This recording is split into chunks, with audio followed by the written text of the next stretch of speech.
another dolphin turned up off the coast of Wales. I made a film about that dolphin called Bewitched by a Dolphin. I gave a film show in the hotel that we were staying at, which was our film headquarters, and I showed this film there. I showed a clip of it there. We had an invited audience, the general public, and I mentioned the fact that when this film was shown on television, the BBC had an amazing amount of mail. A lot of people were saying how it lifted their spirits, but a lot of them were suffering from clinical depression. And as a result of showing that film, a woman came out of the audience and said, would I take her dad out to see the dolphins? He hasn't worked for 12 years. He's a chronic depressive. I take Bill out to see this other ambassador dolphin that we call Simo. We put Bill into the water, and I have never before seen such an instant relationship form between one of these ambassador dolphins and a depressive. Bill hangs out in the water like that, and the dolphin comes up to him, and something happens between them. Everybody in the boat is aware of this, and Bill eventually puts on my wetsuit, and when we pull Bill out of the water, very reluctant at the end, his wife, who's in the boat with us, starts to cry, and she says, I've just seen a trace of the Bill that I lost 12 years ago.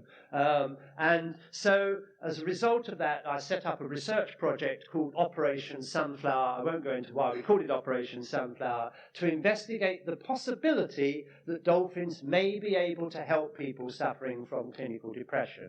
So now I put my old hat on, because I used to do clinical trials on new drugs and things like that. I thought I've got a hypothesis, let's investigate it. I need some clinical material, as we used to say. So I take 3 people diagnosed as clinical depressives to Ireland to meet a friendly wild dolphin off the coast of Ireland. One is a young man suffering from paranoia, another is Bill Ball, the chronic depressive, and the other is an absolutely brilliant mind, a girl who's got a first-class honours degree just like that, but she's starving herself to death and can't stop it because her depression is presenting as anorexia nervosa. So we take these people in to see the dolphin, we film the dolphin, and I can remember Bill coming up and hanging onto the hand lines on the side of the boat, and still with this deadpan face of his, he says, I wish I could become a merman. Meeting that dolphin has meant more to me than all the pills and all the treatment I've had in Oxford for the last 12 years. And when he says that, I realise, this guy's had everything that science can throw at him, and he's still in his black hole. And after his encounter with that first dolphin, he said, Horace, I've lived in a black hole for the last 12 years, and when I swam with the dolphin, I saw some light. And after that, we made a super film, which was shown on television, and we didn't change the personality of these people, but they were all we changed their outlook on life, and they were all better able to come to terms with their problems. I can't go. I've told the history, the medical history, and the stories of these people. All I can tell you is that Jemima Biggs, and I emphasise, I make no claims, I make observations. And the observation I made with Jemima Biggs was, this is the anorexic girl, that when she was in Ireland, she was wearing black clothes to hide this obscenely fat body that she didn't have. She had no periods. She was close to death. When we had our Dolphin Healing Conference in London last year, she came up on the stage and did a presentation with her baby, and she wasn't having periods when she was in Dingle Bay. So it obviously had a very profound effect upon her, and it enabled her to come to terms with the problems that she was trying to tackle inside. And I think if dolphins have any ability at all, they enable us to tap into the resources that we all have within ourselves to help ourselves get better. So I'm now quite satisfied. I don't have to do double-blind crossover trials like poor old Betsy Smith does, because I don't work for an academic institution. I'm now totally convinced that dolphins can help people with neurological problems. And it's estimated that 1 person in 10 in Britain will need some form of psychological help during the course of their lifetime. Now, we have a population of 55 million, so you don't have to be Einstein to work out that's 5.5 million people wanting to go to swim with dolphins. We've got 1 dolphin off the coast of Britain that they can go and have a look at. So it's going to get rather crowded in Dingle Bay if all of these people go out there. And of course, this is a terrible, terrible problem. Having offered these people hope, I now say, well, look, there is no hope because we haven't got any dolphins.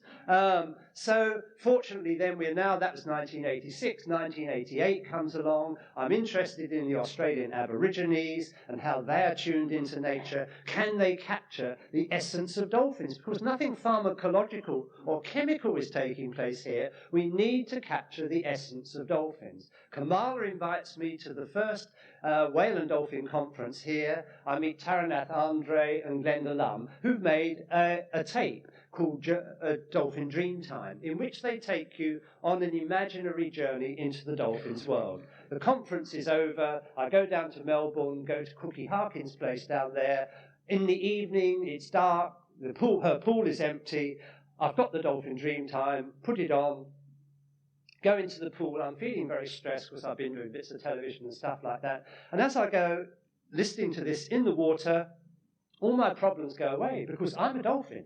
I can feel the water flowing over my body, and I'm just enjoying being a dolphin. Then I'm turning into an eagle, and I'm soaring over a mountain, flying with the tips of my wings like that. Then I turn into a dolphin, and when it's time to come out of the water on the tape, I turn back into my human form.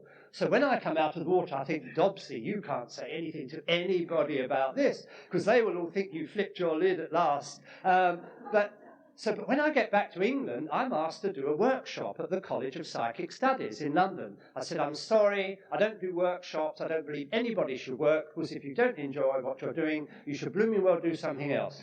But I do play shops. So I'll do your play shop.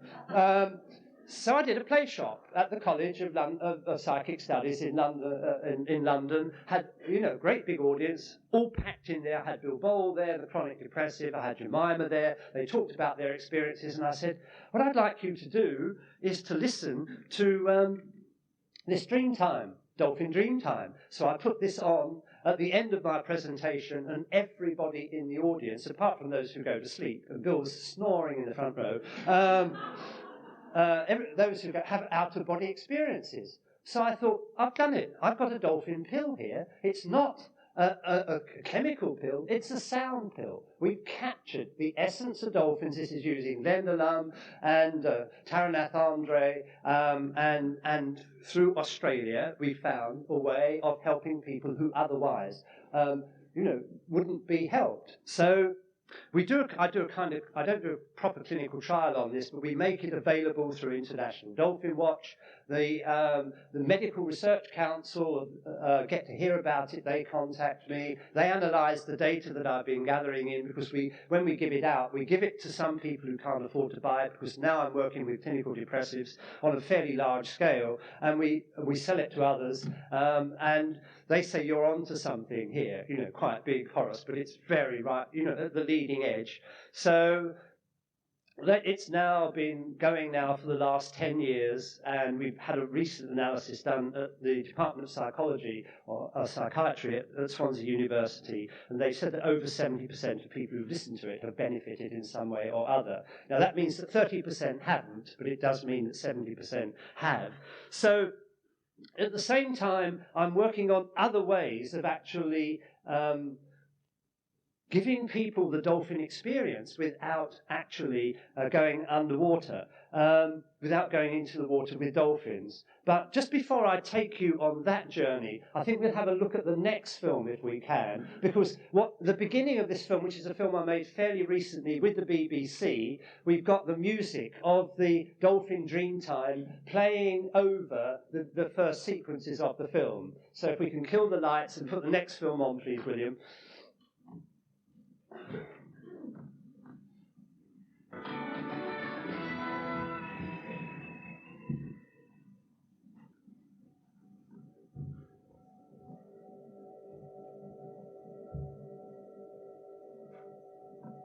Around his face animals or people for the next 30 minutes.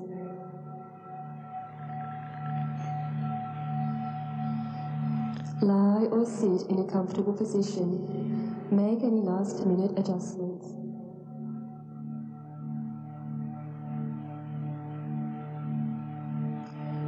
This is your time to relax and let go. This is your time to experience the world of the dolphin dream time.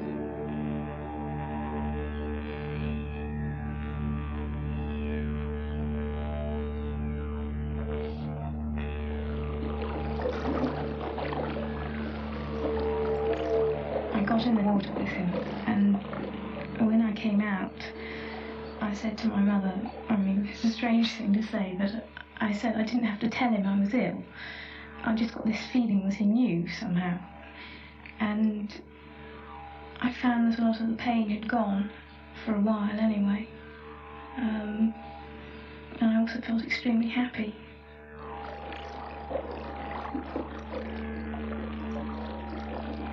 I had a series of dreams about a pod of spotted dolphins, and as the years went by and I felt myself change through those dreams, I realized I wanted to see them, I wanted to swim with them. So 6 years ago, I started the Dolphin Swim Project so that other people could come out here and live at sea like I had done for a week and swim with this pod of dolphins. So for myself, my life really changed after swimming with the dolphins.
The islands of the Bahamas are one of more than 20 places worldwide where it is now possible to swim with dolphins in the wild. These have become places of pilgrimage. Some are known only to the devoted, others attract thousands. They seek to experience the magic of the dolphin. They hope it will change their lives. On this trip, like most of them, we have a wide variety of participants. We have people from England and Switzerland. Just a taste. So if we can put the other house lights up, please. I've only got 50 minutes, you see, kids. So I was thinking about other ways in which we could help people experience the healing benefits of the dolphins, and I had the idea of actually creating a dolphin therapy pool, which would be when I saw John Lilly, he was talking about the isolation tank, and about when you go into the isolation tank, you remove all sensory stimulation. And I thought what I want to do is to actually introduce sensory stimulation. So how about having a pool which is isotonic saline, body temperature, whale and dolphin images, and then if we put those sounds into the water, we will hear them like dolphins hear them. They don't have tympanums or eardrums that vibrate like that. They hear it through their entire body. So they would then become part of a whole dolphin, if you like, a whole healing medium. So I put up the idea of actually having dolphin therapy centres. These would be places where people could experience the healing power of dolphins, but there were lots of other elements in it. By this time I'd been working with the Mind organisation, which helps people with mental problems in England, and they provide counselling and things like that. So I said, we need all of those things. We need conventional medicine, but we also need complementary medicine. So the idea of a dolphin healing centre would be that you would go there, you would find welcoming arms to take you in, you would get, if you wanted orthodox medicine, you'd have reflexology, aromatherapy, all of those other things. But then you would also be helped to regain your self-esteem, because most people who are in depression, they lose their self-esteem. And one way of regaining that would be to actually encourage them to generate their creative, artistic abilities. It may be dance, it may be music, it may be art, it may be sculpture, it may be cooking, it may be what you like. But we should encourage these people to actually produce things like that. And then when they got to a stage that they could actually generate income from that, and this was a very critical point of it, is that we had to give something back to the dolphins. So if they earned money from that, then some money must go back to the dolphins. So we would set up a cycle of energy, if you like, where dolphins help people, help dolphins, help people.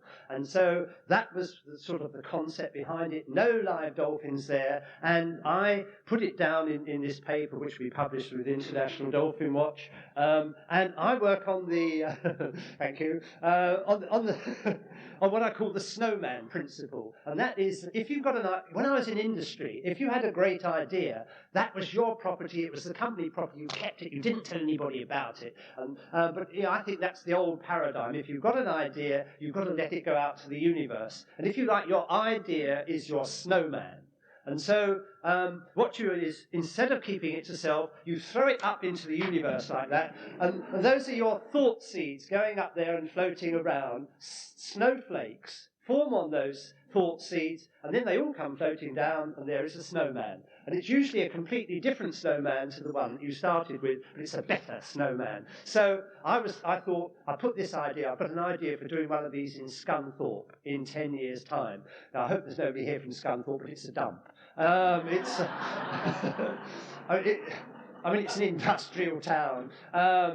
And so I thought, well, maybe it'll happen there. 8 months later, as a result of meeting a beautiful Japanese lady called Shizuko Aohand, I'm opening the world's first dolphin healing centre, not in England, not in America, not in Australia, but in Japan, of all the countries in the world.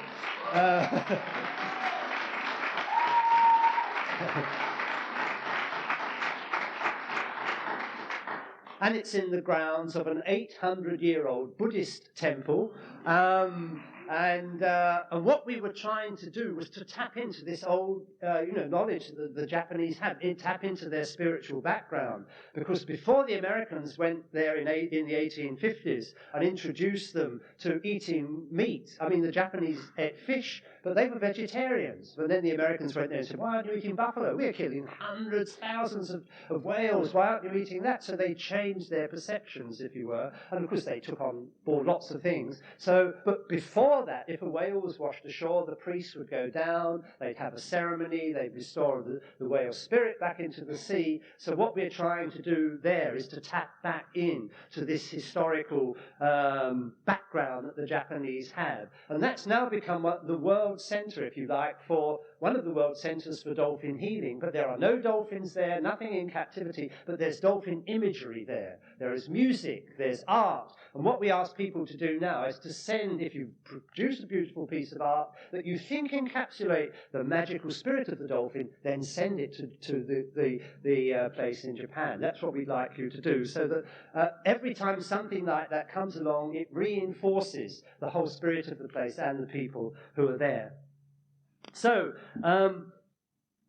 where do I go from here? Well, we had a conference in London last year, and at the conference we had the priest and his wife from the Dolphin Healing Centre in Kyoto, but I also had another idea, and it also started in Japan.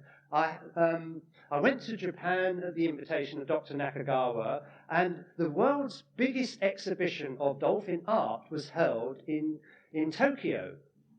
And it was organized by a lady called Mary Corbett, and it was called Dolphin Odyssey, and you started at Atlantis, where they used Japanese sculptural sands and pillars and things like that. And then she took you forward in time from Atlantis, and then she brought you right round to one of these ambassador dolphins, where the human relationship was expressed very powerfully. And in one corner of the room were translucent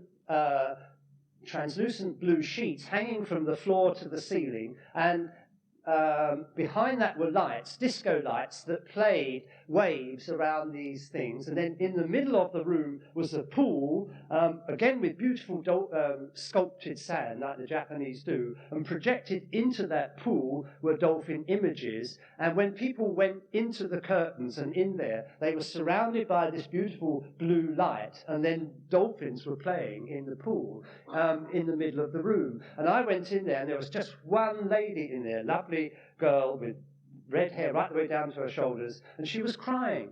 And I started talking to her, and it turned out that she was a harpist from a Russian orchestra that was doing the Russian ballet in Tokyo, and she was the only person in there. She spoke very little English, but she said, just coming in here, I'm with the dolphins, I'm being so moved by this. And it was very touching for me to see her, and so I thought, well, can we incorporate this somehow or other? So I then started talking to a friend of mine who does dolphin healing with the didgeridoo, and we conceived the idea of a dolphin healing dome. And so at our Dolphin Healing Conference in London last year, in Regent's Park College, he brought the prototype in. And it's a polyhedral framework, the outside of which is covered with translucent fabric. And when you light it from the outside and you go inside, you are aware that it's like being in a dolphin space. And that's where he carries out his dolphin healing. So that was the Dolphin Healing Dome. And since then, the idea has progressed, and we now want to make an interactive sensory environment within the dome, so that even children who are severely impaired, if they can just do that, they can interfere with light beams, and we'll have dolphins swimming towards them. We can make dolphin sounds, we can make didgeridoo sounds. We want to make this creative, interactive environment there, and then we want to be able to take that to hospitals, to places around the world where where children are not able to get out and see dolphins. And to do this, I've also created a fictional dolphin. And this is we're talking about hope here, and my hope for the future is that that this fictional dolphin that I've created called Dilo can actually touch the hearts, will carry with it the joyous dolphin energy, and that he's called Dilo, and that's him there. And my vision for the future is that this should be translated into all kinds of languages, especially minority indigenous peoples' languages. So I've been speaking to Bill. Last night I was speaking to Credo, and what I see is that these people have got knowledge about dolphins which has been paved over by Western civilization. And when I was talking to Credo last night, we were talking about the dolphins' sense of humour, which they know about. And when I was in South Africa, I was being filmed by a Zulu cameraman, and he said to me, did I know what the Zulu word for dolphin was? And I said, no. And he said, well, it's hilenga twa. Last night, Credo corrected me. He said, it's hilenga twa, or something like that. I couldn't get my tongue round it. Anyway, but I said, well, what does that mean? And he said, it's the one who helps or the one who heals. So locked away in their knowledge is the knowledge that dolphins can help and heal people. So I thought, well, if a Zulu was to translate my book into Zulu and introduce some of the elements of his knowledge into it, then these would grow like green shoots up through the concrete that we put over their culture and their knowledge. And because it's not human, and this is again, Credo said this last night, he said, Alsop's table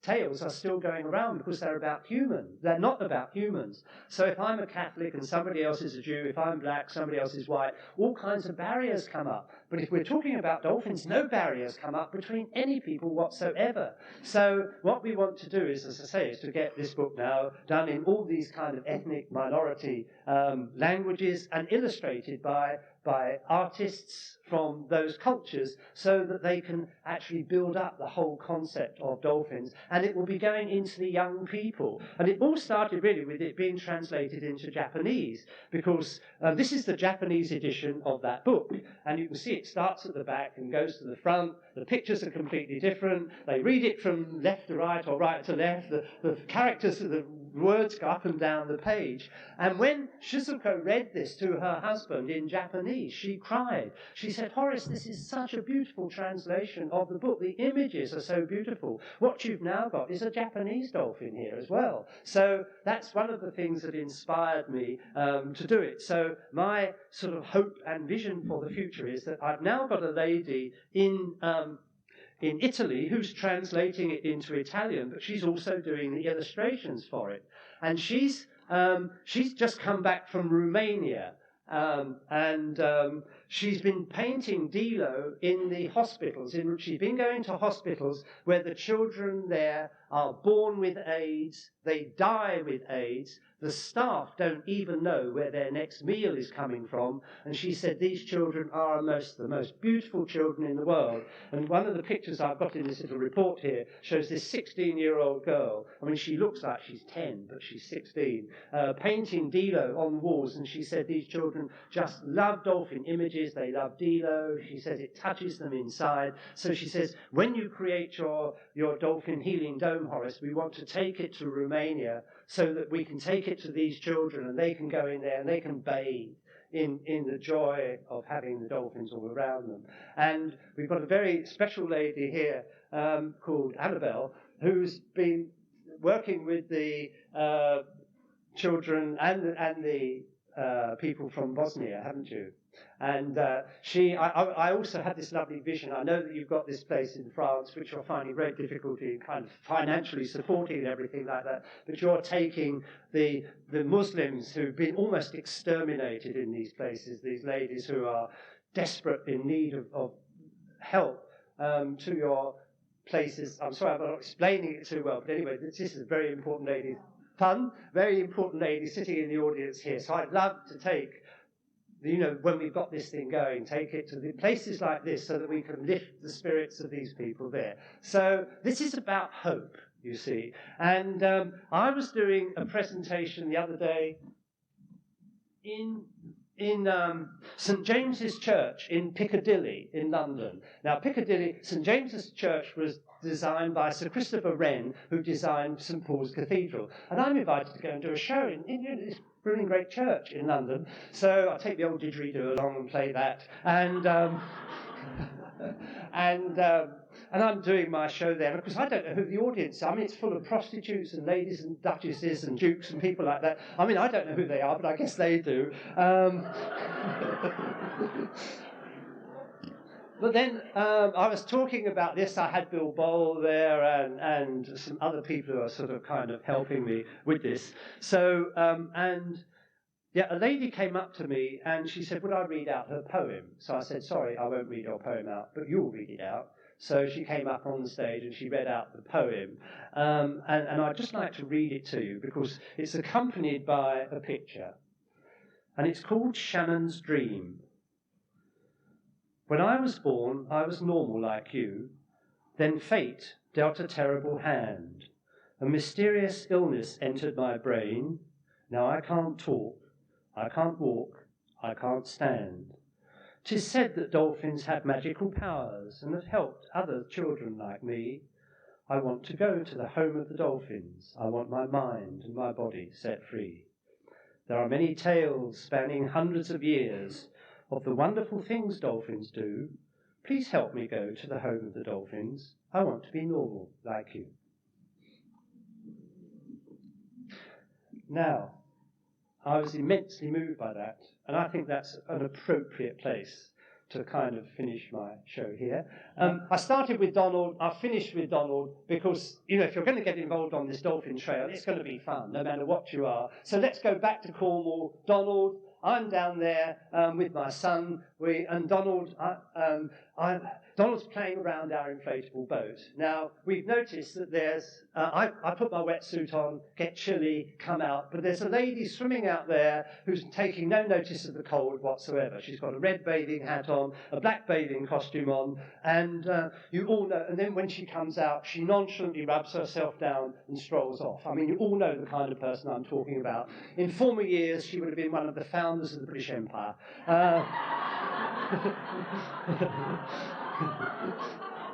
Nowadays, she'd run a conference like this. Anyway, Ashley and I are out in the boat. The dolphins jumping backwards and forwards over the boat, and I'm thinking how wonderful this is. Then this lady comes swimming out into the bay, and he takes off from us, and he goes flying over to her. And as he gets to her, he pops up underneath her like that, and she's hanging over his back like a sack of coals over the saddle of a horse. And then he's whizzing towards us, and he's getting closer and closer, and her hands are trailing through the water, and her fins are fading through, or her feet are trailing through the water. And I thought, my God, he's not going to jump over the boat with this woman on his back. And then, right at the last minute, he veers off like that, and this lady looks up at me, still totally unperturbed, and she says, "I say, is this the way dolphins usually behave?"